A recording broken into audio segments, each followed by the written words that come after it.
ہارون الرشید ایک مولوی کے پاس جمعہ پڑھنے چلے گئے تو مولانا صاحب بڑے غصے میں تھے۔ ہارون الرشید پر سخت برہم ہوئے اور بہت سخت باتیں سنا دی۔ ہارون الرشید کو سست اور بہت کچھ کہا۔ جب نماز ہو گئی تو ہارون الرشید مولانا صاحب سے بڑی گرم جوشی سے ملے اور کہنے لگے، مولانا آپ تو بڑے ناراض ہیں مجھ سے۔ کہنے لگا، غصہ کیوں نہ کروں، سارے صوبوں سے آپ کی شکایتیں آ رہی ہیں۔ ہارون الرشید کہنے لگے، مولانا شکایتیں تو ضرور آتی ہوں گی، مگر ایک بات کر لوں۔ کہا، کر لو۔ کہنے لگا، میں اتنا برا تو نہیں جتنا فرعون تھا۔ مولانا صاحب بولے، میں نے آپ کو فرعون کب کہا ہے؟ کس نے کہا ہے آپ کو فرعون؟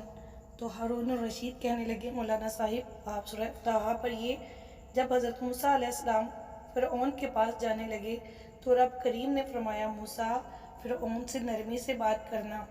سبحان اللہ، اسلام ہمیں پیار محبت کا درس دیتا ہے، اس لیے کسی پر تنقید بھی کرنی ہو تو پیار سے کیا کریں۔ تلوار ملکوں کو فتح تو کر سکتی ہے مگر اخلاق دلوں کو فتح کر لیتے ہیں۔ اس طرح کی ویڈیوز کو دیکھنے کے لیے میرے چینل کو سبسکرائب کیجیے۔ اگر ویڈیو اچھی لگے تو لائک اور شیئر ضرور کیجیے۔